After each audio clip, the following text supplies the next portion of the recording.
आज का जो केस मैं आपको बताने वाला हूं, हो सकता है आप में से कई लोगों ने इसका नाम पहले भी सुना हो, लेकिन आज मैं आपको इस केस की वो गहराई वाली डिटेल्स बताने वाला हूं जो शायद आपने पहले कभी नहीं सुनी होंगी। जी हां, मैं बात कर रहा हूं हमारे पड़ोसी देश नेपाल के सबसे चर्चित और सबसे डरावने हत्याकांड की, ख्याति श्रेष्ठा हत्याकांड की। यह घटना तकरीबन 15 साल पुरानी है, लेकिन इस एक वारदात ने पूरे नेपाल को हिलाकर रख दिया था। लोगों के अंदर इतना गुस्सा था कि हर कर्मचारी, हर स्टूडेंट, हर आम नागरिक सड़कों पर उतर आया था, सिर्फ एक मांग के साथ, दोषियों को मौत की सजा दो, अभी दो। यह आंदोलन इतना जबरदस्त था कि आरोपियों को बचाने के लिए सरकार को भारी सिक्योरिटी लगानी पड़ी, क्योंकि अगर वो भीड़ के हाथ लग जाते तो यकीन मानिए उनका वहीं पर अंत हो जाता। नेपाल की जनता किसी अदालत या लंबे कानूनी चक्कर में नहीं पड़ना चाहती थी, उन्हें बस इंसाफ चाहिए था, और वो भी 1 घंटे के अंदर। अब जरा सोचिए, ऐसा कौन सा खौफनाक कांड हुआ था जिसने पूरे देश को आग की तरह भड़का दिया? क्या था वो सच जिसने एक मासूम लड़की की जान ले ली और पूरे नेपाल को हिलाकर रख दिया? कांड की शुरुआत होती है साल 2009 से। जगह थी नेपाल की राजधानी काठमांडू। इसी शहर में रहता था एक आदमी जिसका नाम था बीरेन प्रधान। अब सवाल उठता है, ये बीरेन प्रधान आखिर कौन था? तो असल में बीरेन नेपाल का नहीं बल्कि हमारे भारत के दार्जिलिंग शहर का रहने वाला था। भारत में रहते हुए उसने अच्छा खासा पैसा कमाया था, और जब वो नेपाल शिफ्ट हुआ तो अपने साथ वही पैसा भी ले गया। आपको पता ही है, भारत के रुपए की वैल्यू नेपाल में ज्यादा होती है, तो बीरेन के लिए वहां रहना और शानो शौकत से जीना आसान हो गया। धीरे धीरे उसने काठमांडू में अपनी पकड़ बना ली, और जल्द ही वहीं के एक कॉलेज में वो साइंस टीचर बन गया। पैसे की कोई कमी नहीं थी, तो कुछ ही वक्त में उसने नेपाल में एक बड़ा घर खरीद लिया। घर लेने के बाद उसने उस पर अतिरिक्त मंजिलें बनवाईं और एक प्लान बनाया, क्यों ना इन मंजिलों को किराए पर दे दिया जाए। बस उसने पूरा घर किराए पर चढ़ा दिया, सिर्फ एक कमरा अपने लिए छोड़कर। धीरे धीरे किराएदार आने लगे, और देखते ही देखते उसकी पूरी बिल्डिंग लोगों से भर गई। इन्हीं किराएदारों में एक परिवार था, श्रेष्ठा परिवार का, पति, पत्नी और उनकी एक बेटी। नाम था ख्याति श्रेष्ठा। एक नजर डालते हैं इस मासूम लड़की ख्याति श्रेष्ठा पर। ख्याति श्रेष्ठा 19 साल की एक लड़की थी जो काठमांडू के जुबिलेंट कॉलेज में 12वीं क्लास में पढ़ती थी। वो अपने माता पिता की इकलौती संतान थी और पढ़ाई में काफी अच्छी मानी जाती थी। ख्याति को डांस करने का बहुत शौक था। जब भी स्कूल या कॉलेज में कोई कल्चरल प्रोग्राम होता, वो हर बार उसमें पार्टिसिपेट जरूर करती थी। उसका सपना था आने वाले वक्त में पायलट बनने का। साल 2006 तक ख्याति और उसका परिवार काठमांडू से करीब 250 किलोमीटर दूर विराटनगर सिटी में रहा करता था। लेकिन अपनी बेटी को अच्छे कॉलेज में पढ़ाने के लिए उन्होंने विराटनगर छोड़ने का फैसला किया और पूरा परिवार काठमांडू शिफ्ट हो गया। यहां आकर उन्होंने काठमांडू के बालाजू इलाके में एक अपार्टमेंट किराए पर लिया। घर का मालिक वीरेन प्रधान था। वो ख्याति के परिवार का किराए का मकान मालिक और स्कूल में साइंस का टीचर भी था। वीरेन ख्याति को अक्सर अलग से ट्यूशन भी दिया करते थे। करीब 1 साल ही हुआ था कि वीरेन ने कहा, मैं अपना अपार्टमेंट बेचने वाला हूं। कुछ ही दिनों में उसने अपार्टमेंट बेच डाला। इस वजह से ख्याति के परिवार को एक बार फिर से नई जगह शिफ्ट होना पड़ा। लेकिन इस बार ख्याति के कॉलेज के पास ही घट्टे कुल्लू नाम के इलाके में उन्हें नया घर किराए पर मिला। 5 जून 2009 की सुबह ख्याति रोज की तरह कॉलेज में थी। तभी उसके मोबाइल पर एक कॉल आया। फोन पर आवाज आई, मैं फलाना कंपनी से बोल रही हूं, हमारी कंपनी के लकी ड्रॉ में आप इतना इतना इनाम जीत गई हो। ख्याति को पहले तो यकीन नहीं हुआ, उसे थोड़ा अजीब भी लगा, लेकिन साथ ही अंदर से खुश भी हुई। इतने में उसका फोन दोबारा बजा। इस बार सामने से कहा गया, आपने 20,000 रुपए का प्राइज जीता है और इसके साथ आपको पोखरा शहर की एक फ्री ट्रिप भी मिलेगी। ख्याति ने तुरंत ये बात अपने पेरेंट्स को बताई। माता पिता भी बहुत खुश हुए, क्योंकि 20,000 रुपए के साथ साथ पोखरा जैसी जगह की फ्री ट्रिप मिलना किसी सपने से कम नहीं था। फोन पर बताया गया कि प्राइज लेने के लिए दोपहर 1 बजे तक पतली दशक नाम के बीजी स्पीड जंक्शन पर आना है। ख्याति अपने नौकर राम के साथ वहां गई थी। दोनों वहां पहुंचे और एक लड़की से मिले। लड़की ने कहा, प्राइज लेने के लिए पहले आपको फॉर्म भरना होगा, फिर मैगजीन के लिए इंटरव्यू देना होगा, तब जाकर आपको आपका प्राइज मिलेगा। चूंकि मुलाकात एक अजनबी लड़की से हुई थी, राम ख्याति की सुरक्षा के लिए उसके साथ ही रहा। लेकिन वहां कोई खतरा महसूस नहीं हुआ, इसलिए राम ने ख्याति को वहीं छोड़कर वापस चला गया। उधर ख्याति के पेरेंट्स को भी प्राइज जीतने की जानकारी मिल चुकी थी। जब उसके पिता ने फोन किया तो ख्याति ने बताया कि वह कॉफी पी रही है और फॉर्म भर रही है। लेकिन उन्हें क्या पता था, वो बातचीत शायद उनकी आखिरी बातचीत साबित होगी। इसके बाद ख्याति और वो लड़की एक टैक्सी में बैठी और खुशबू नाम के अपार्टमेंट की ओर निकल पड़ी। शाम के करीब 4 बजे ख्याति के पेरेंट्स ने फिर से फोन किया। कोई जवाब नहीं मिला। ख्याति ने फोन नहीं उठाया। शाम ढलने लगी और उनके दिल में डर की लहर दौड़ गई। नेपाल में आमतौर पर महिलाओं को सुरक्षित माना जाता है, लेकिन उस शाम एक पिता का दिल बेचैन था। एक मां की आंखें फोन पर टिकी थीं और उनका मन कह रहा था, कुछ अजीब है। शाम तक ख्याति के माता पिता की चिंता बढ़ती गई और फिर उनका सबसे बड़ा डर सच हो गया। पड़ोसी के मोबाइल पर एक मैसेज आया, ख्याति के नाम से।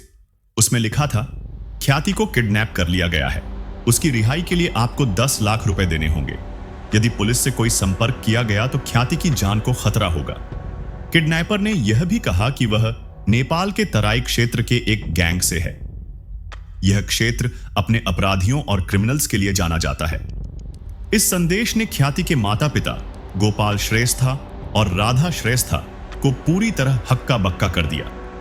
उनकी दुनिया डर और बेचैनी में बदल गई थी। नेपाल जैसे देश में, और वह भी मिडिल क्लास परिवार के लिए, 10 लाख रुपए की रकम बहुत बड़ी थी। फिर भी उन्होंने कुछ दिन की मोहलत मांगी। रिश्तेदारों और जानकारों की मदद से रकम का इंतजाम किया गया। इसके बाद वे किडनैपर के अगले संदेश का इंतजार करने लगे। किडनैपर लगातार मैसेज भेजता रहा और उन्हें अलग अलग जगहों पर बुलाता रहा। हर कदम पर डर और अनिश्चितता बढ़ती गई।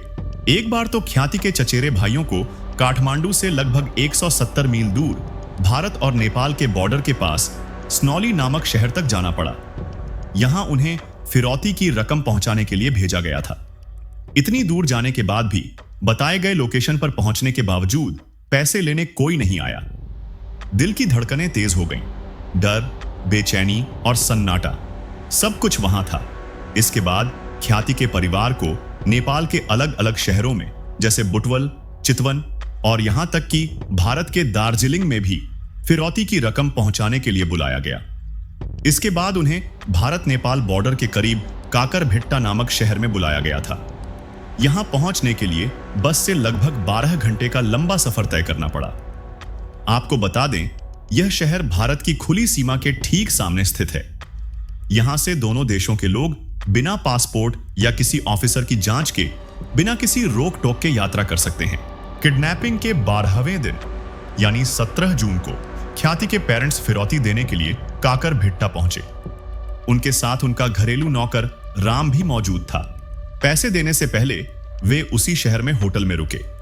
दोस्तों, बड़ी हैरानी हुई जब उन्होंने अपने पुराने लैंडलॉर्ड को होटल में देखा। इसके बाद राधा श्रेष्ठा को शक हुआ और उन्होंने इस बारे में फैमिली को बताया। फैमिली ने डिसाइड किया कि भले ही वीरेन किडनैपिंग में शामिल हो, फिर भी उसे फिरौती की रकम दे देंगे ताकि ख्याति को बचाया जा सके। वीरेन को बाद में पुलिस के हवाले किया जा सकता है। इसके बाद घरेलू नौकर राम फिरौती की रकम देने गया। थोड़ी ही दूर पर उसने एक आदमी को देखकर वीरेन होने का शक किया। इसी बीच किडनैपर ने राम को भी किडनैप करने की कोशिश की, लेकिन राम ने उनसे मुकाबला किया और किसी तरह अपनी जान बचाई। वापस आकर उसने राधा को पूरी घटना बताई और अपने शक को भी जाहिर किया कि हो सकता है इस किडनैपिंग में वीरेन प्रधान का ही हाथ है। जैसे ही पैसा किडनैपर को मिला, तुरंत एक मैसेज आया, तुम सब घर चले जाओ, ख्याति घर पहुंच जाएगी। वो सब काठमांडू लौट आए और अगले दिन ख्याति के लौटने का इंतजार करते रहे, लेकिन ऐसा कुछ हुआ नहीं। फिरौती देने के बाद भी ख्याति नहीं लौटी। दूसरे दिन परिवार ने पुलिस को सूचना दी और वीरेन पर किडनैपिंग का शक जाहिर किया। इसके बाद पुलिस तुरंत हरकत में आई और वीरेन की तलाशी शुरू की गई। 21 जून को वीरेन को काठमांडू से ही गिरफ्तार कर लिया गया। आपको बता दें, ख्याति को किडनैप हुए 17 दिन हो चुके थे। वीरेन को गिरफ्तार करने के बाद जब उससे कड़ी पूछताछ की गई तो आखिरकार उसने कबूल कर लिया कि ख्याति की किडनैपिंग में उसका ही हाथ है। वीरेन प्रधान ने ही इस किडनैपिंग की प्लानिंग की थी। ख्याति को फोन करके बुलाया गया था। फोन करने वाली थी मरीना शाक्य, 16 साल की, जो आदर्श विद्या मंदिर स्कूल में पढ़ाई करती थी। उसी स्कूल में कभी वीरेन भी पढ़ा चुका था। शायद इसी वजह से दोनों एक दूसरे को जानते थे। लेकिन यह जान पहचान धीरे धीरे एक गहरी और गलत दिशा में चली गई। वीरेन की उम्र उस वक्त 42 साल थी। वह शादीशुदा था और 2 बच्चों का पिता था। फिर भी उसने मरीना जैसी नाबालिग लड़की से संबंध बना लिए।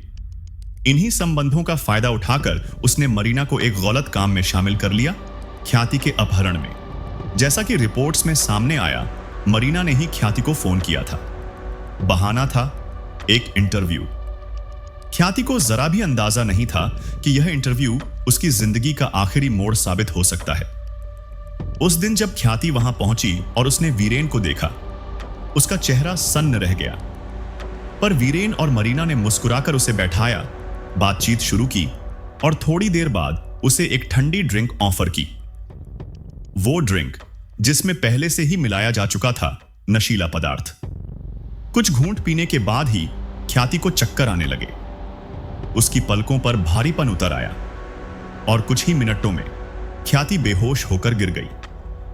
नशीला पदार्थ पीने के बाद ख्याति कुछ घंटों तक पूरी तरह बेहोश रही, लेकिन जब उसे होश आया तो वो डर से कांप उठी। आंखों में डर, चेहरे पर घबराहट। उसने चिल्लाना शुरू किया, बाहर भागने की कोशिश की। वीरेन को डर था उसकी सच्चाई अब सामने आ जाएगी। उसने ख्याति को दोबारा बेहोश करने की कोशिश की, क्लोरोफॉर्म के जरिए। लेकिन क्लोरोफॉर्म की ओवरडोज ने ख्याति की सांसें हमेशा के लिए रोक दी। कुछ ही मिनटों में सब खामोश हो गया। ख्याति अब इस दुनिया में नहीं थी। वीरेन समझ चुका था कि अब उसका अपराध छिप नहीं सकता। लेकिन इंसान जब डरता है तो अक्सर सबसे बुरा कदम उठाता है, और उसने वही किया। उसने ख्याति के शव को टुकड़ों में बांटा और उन्हें काठमांडू के अलग अलग इलाकों में फेंक दिया। 13 जून की सुबह काठमांडू के चितवन इलाके में लोगों ने एक बॉक्स देखा जिसमें से एक इंसानी टांग बाहर निकली हुई थी। जैसे ही किसी ने उसे देखा, पूरे इलाके में चीखें गूंज उठीं और यहीं से शुरू हुआ इस दिल दहला देने वाली सच्चाई का सिलसिला। पुलिस तुरंत मौके पर पहुंची और जांच शुरू की। थोड़ी ही देर में शहर के कई हिस्सों से ख्याति के शरीर के बाकी अंग बरामद किए गए।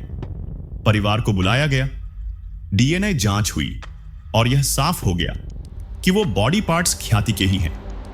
इसके बाद जांच टीम ने पूरे इलाके की तलाशी शुरू की। थोड़ी ही देर में शहर के अलग अलग हिस्सों से ख्याति के शरीर के बाकी हिस्से बरामद किए गए। गांव के पास एक पुराने नल के पास से मिला उसका धड़। वहीं उसका सिर रानीबन जंगल इलाके से बरामद हुआ, जो हाईवे से दूर एक सुनसान जगह थी। पोस्टमार्टम रिपोर्ट ने खौफ को और बढ़ा दिया। रिपोर्ट के मुताबिक ख्याति को अपहरण वाले दिन या उसके अगले दिन ही मार दिया गया था। उसके सिर पर गहरी चोट के निशान थे। जांच में वीरेन ने खुद कबूल किया कि क्लोरोफॉर्म से बेहोश करने के बाद उसने लोहे की रॉड से उसके सिर पर वार किया था ताकि किसी शक की कोई गुंजाइश न रहे। लेकिन हैरानी की बात यह थी कि उसने अगले ही दिन ख्याति के परिवार को फोन किया और फिरौती मांगी, जबकि वो जानता था ख्याति अब जिंदा नहीं है। हर जुर्म के पीछे एक वजह होती है, एक मकसद, एक डर या एक लालच। वीरेन को जुए की ऐसी लत लग चुकी थी कि उसके ऊपर लाखों का कर्ज चढ़ गया था। वो अक्सर नेपाल और भारत के कई कसीनों में जुआ खेलता था। हारते हारते जब तकलीफ हद से ज्यादा बढ़ गई तो उसने एक खतरनाक प्लान बनाया, किडनैपिंग का। वीरेन जानता था कि अगर एक अमीर परिवार के बच्चे को उठाएगा तो मोटी रकम मिल सकती है। इसी सोच के साथ उसकी नजर ख्याति पर पड़ी। किडनैपिंग से एक हफ्ते पहले ही वीरेन ख्याति के घर मिलने गया था। वहां उसे पता चला कि ख्याति के पिता अगले साल उसे हायर स्टडीज के लिए अमेरिका भेजने की सोच रहे हैं। बस इसी एक बात ने वीरेन के अंदर अपराध का बीज बो दिया। उसे यकीन हो गया था, जिसके माता पिता बेटी को अमेरिका भेज सकते हैं, उनके पास अपार धन होगा। वहां रहते हुए उसने चालाकी से घर के लिविंग रूम से एक फोटो भी चुरा ली, जिसमें वो खुद ख्याति और उसके परिवार के साथ दिख रहा था। ऐसा उसने इसलिए किया ताकि बाद में कोई सबूत उसके खिलाफ न मिले। इस हत्याकांड ने पूरे नेपाल को हिला दिया था। नेपाल में विरोध प्रदर्शन होने लगे। इस केस के बाद कई दिनों तक स्कूल बंद रहे। लोग सड़कों पर उतरे और वीरेन और मरीना को सख्त से सख्त सजा देने की मांग की।